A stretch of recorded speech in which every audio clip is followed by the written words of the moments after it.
तो इन 5 बातों से उस देव में अत्यंत सरलता से आप विश्रांति पा सकते हैं।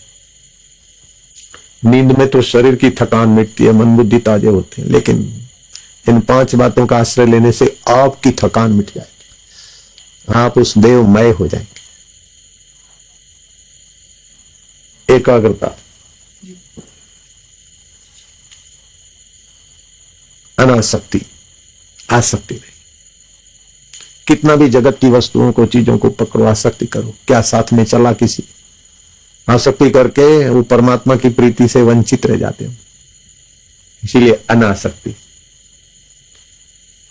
किसी वस्तु से, व्यक्ति से, परिस्थिति से, किसी से भी आसक्ति करते हैं तो हमको ही घाटा पड़ता है। ममता करते हैं हमको ही घाटा पड़ता है, तो क्या करें? उसी देव से ममता करें। कोई हमारे परमात्मा देव है जो सृष्टि करता, धकता, भोगता, और जो हमारे कर्म के फलदाता है, जो हमारे परम हितैषी, वो हमारे हैं, वो हमारे। चाहे फिर उनको अल्लाह कह दो, हमें आनंद है।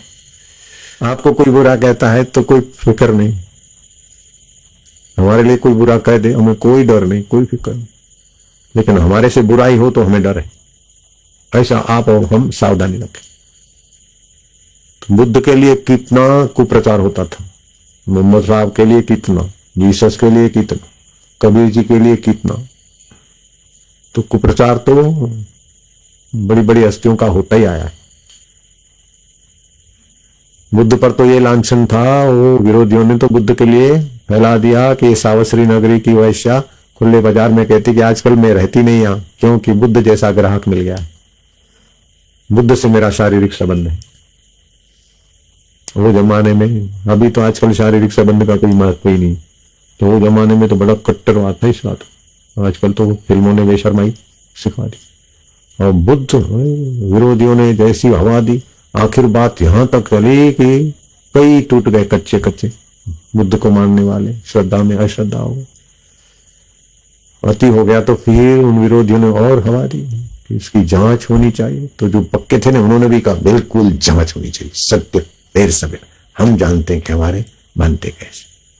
और वो जांच जब शुरू हुई तो विरोधियों ने क्या करा, उसी वैश्या को 5 लोफर उन्हें जैतवन इलाके में रात्रि को शराब पिलाकर जो कुछ उनके शारीरिक कुकर्म करने थे करके नशे में मृत्यु गला दबोच के उसकी लाश बनाकर बुद्ध के आम के बगीचे में रात को गाड़ के गए।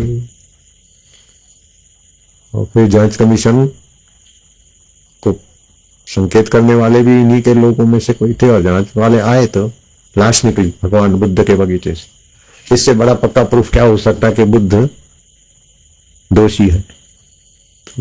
तो भक्तों को तो जो जानते थे वो तो अडिग रहे, लेकिन उसमें भी कई तो बेचारे,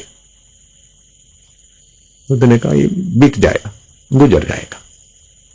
अब वो विरोधियों का षड्यंत्र, वैश्या की लाश, क्या क्या हुआ, फिर ये सब करने वाले, कराने वाले कौन से नरकों में है, कर्मदंड को मिलेगा। लेकिन बुद्ध के लिए तो हमारे आपके सभी के हृदय में सद्भाव है, प्रेम। जो सच्चिदानंद स्वरूप में विश्रांति पाते हैं, ऐसे महापुरुष की हयाती काल में कितना भी कुछ हो जाए फिर भी समय सब साफ कर देता। एक होता है प्रसिद्धि आतिशबाजी के अनार जैसे, मेरे पास कुर्सी है, पद है, वाहवाही हो गई, मीडिया को मैंने खुश कर दिया, एक कर दिया, वो कर दिया, किसी के लिए विरोध करवा दिया, किसी अपनी वाहवाही करवा दी, एक कर दिया, जीत भी गए, ऐसा वैसा। ये सारे यश है आतिशबाजी के अनार जैसे। दूसरा होता है, रामतीर्थ बोलते थे, उसी का अनुवाद कर रहा हूं मैं। तो दूसरे होते हैं कि आप सज्जनता के कर्म करें, समाज हितैषी कर्म करें, सच्चाई से, फल की इच्छा न रखें, वाहवाही के लिए नहीं, वाहवाही योग्य कर्म करें लेकिन वाहवाही के लिए नहीं, ईश्वर की संतुष्टि के लिए, समाज रूपी देवता की सेवा के लिए, तो आपका कर्म कर्म योग हो जाएगा।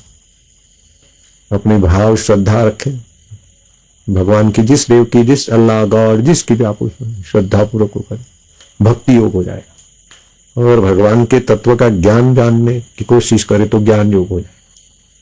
तो करने की शक्ति से आप निष्काम कर्म कर लें, मानने की शक्ति से उस परमेश्वर को माने, चाहे किसी रूप में माने, वो सब जानते हैं।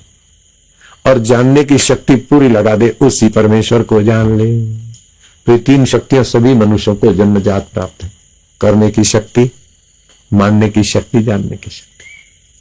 तो मिटने वाली वस्तुओं को मान रहे हैं, मिटने वाली वस्तुओं के लिए कर रहे हैं और मिटने वाली वस्तुओं को जान रहे हैं। अरे बाबा, भाई साहब, सेठ जी, बाबू जी, भैया जी, आप ये शक्तियां इस बदलने वाले में खर्च करते करते आप खर्च हो जा रहे हैं। इसमें से आप खाली नजरिया बदलिए और समय थोड़ा बचाइए। उस परमेश्वर में एकाग्र होइए, उस परमेश्वर को जानने के लिए लगाइए।